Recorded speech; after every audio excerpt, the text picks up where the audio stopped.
ಬೆಳಗಾವಿಯಲ್ಲಿ ಭಾರೀ ಮಳೆ ಆಗ್ತಾ ಇದ್ದು ಗಾಳಿ ಮಳೆಯ ಹಿನ್ನೆಲೆ ಮಳೆ ನದಿಯಂತಾಗಿದೆ ಮಳೆಗೆ. ಬೆಳಗಾವಿ ನಗರದ ಪ್ರಮುಖ ರಸ್ತೆಗಳು ಏಕಾಏಕಿ ಸುರಿದ ಮಳೆಗೆ ನಿನ್ನೆ ನದಿಯಂತಾಗಿತ್ತು ರಸ್ತೆ. ಬೆಳಗಾವಿ ನಗರದಲ್ಲಿ ಭಾರೀ ಗಾಳಿ ಮಳೆ. ಬೆಳಗಾವಿಯ ಜೀಜಾಮಾತಾ ವೃತ್ತದಲ್ಲಿ ನೀರು ನಿಂತು ಅವಾಂತರ ಸೃಷ್ಟಿಯಾಗಿದೆ. ನಿನ್ನೆ ಒಂದೇ ರಾತ್ರಿಗೆ ನದಿಯಂತಾಗಿದೆ ಬೆಳಗಾವಿ ನಗರ ರಸ್ತೆಗಳು.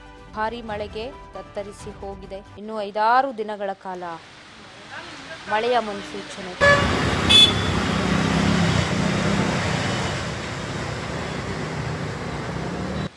ಆಂಧ್ರ ತೆಲಂಗಾಣದಲ್ಲಿ ಭಾರೀ ಮಳೆಯಾಗುವುದು. ಮರಾಠವಾಡ ಮತ್ತು ಅದರ ಸುತ್ತಮುತ್ತಲಿನ ಪ್ರದೇಶದಲ್ಲಿ ಚಂಡಮಾರುತ ಬೀಸುತ್ತೆ. ದಕ್ಷಿಣ ಛತ್ತೀಸ್ಗಢದಿಂದ ವಿದರ್ಭ ಮರಾಠವಾಡ ಬಳಿ ಚಂಡಮಾರುತ ಇರುವುದು. ಮಧ್ಯ ಮಹಾರಾಷ್ಟ್ರದವರೆಗೆ ಚಂಡಮಾರುತ ಇರುತ್ತೆ. ಸೊ ಹಾಗಾಗಿ ಕರಾವಳಿ ದಕ್ಷಿಣ ಒಳನಾಡಿನ ಕೆಲವು ಭಾಗದಲ್ಲಿ ಮಳೆಯ ಸಾಧ್ಯತೆ ಇದೆ ಅಂತ ಹೇಳಲಾಗ್ತಾ ಇದ್ದು, ದಕ್ಷಿಣ ಕನ್ನಡ, ಉಡುಪಿ, ಉತ್ತರ ಕನ್ನಡ, ಶಿವಮೊಗ್ಗ, ಚಿಕ್ಕಮಗಳೂರು, ಮೈಸೂರು, ಹಾಸನ, ಕೊಡಗು, ಚಾಮರಾಜನಗರ ಸೇರಿದಂತೆ ಹಲವು ಕಡೆ ಮಳೆಯ ಸಾಧ್ಯತೆ ಇದೆ.